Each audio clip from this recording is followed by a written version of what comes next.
Alright, so what's up mga katweng?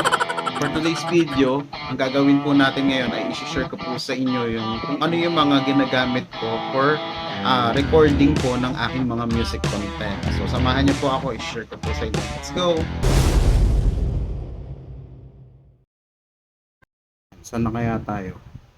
Right, so dito na tayo sa ating ginagamit for recording. Ito po ang ginagamit natin na multi-effects, ang M-Wave MK300. So ito po yung nagsisilbing ating sound interface, at syempre kailangan gamitan po yan ng tinatawag na Type C. Hindi mo type kundi Type C. Ayan, para sa ating interface sa multi-effects papunta po sa ating cellphone na ginagamit para mag-video. And then, so may dalawang option po yan para marinig po natin yung tunog niyan. And syempre, gumagamit tayo ng Bluetooth speaker. And then, gumagamit tayo ng 3.5mm TRS jack. And then, syempre, para pag gusto talaga natin marinig ng malinis, gumagamit po tayo ng earphone. Yan. So, yung ginagamit natin. Okay, so lahat yan isasalpak mo dito sa M-Wave. Okay, sa multi-effects natin. Okay. So, syempre, kailangan natin ng backing track. Ayan. So, kailangan, susulat mo lang dyan, may backing track.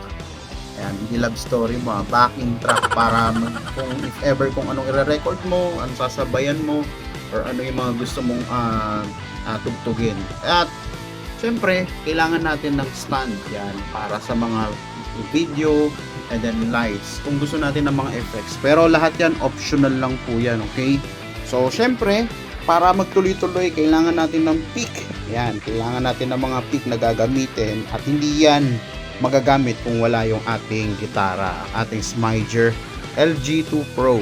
Yan, from Fermata. Ayan, kaya sa lahat ng gusto mag-avail ng Smiger LG2 Pro, and then syempre ng M-Wave MK300, and even itong mga cable po natin, ilalagay ko po lahat ng link na yan sa ating comment section, and then sa yellow basket po natin.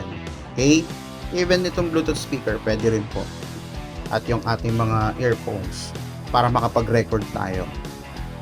Alright, so yun lang yung ginagamit natin para mag-record ng ating mga music content. And kung meron kayong tanong, mag-comment lang po kayo sa baba, and sasagutin po natin abot sa makakaya po natin dun sa mga tanong po ninyo. So God bless you, and to God be the glory.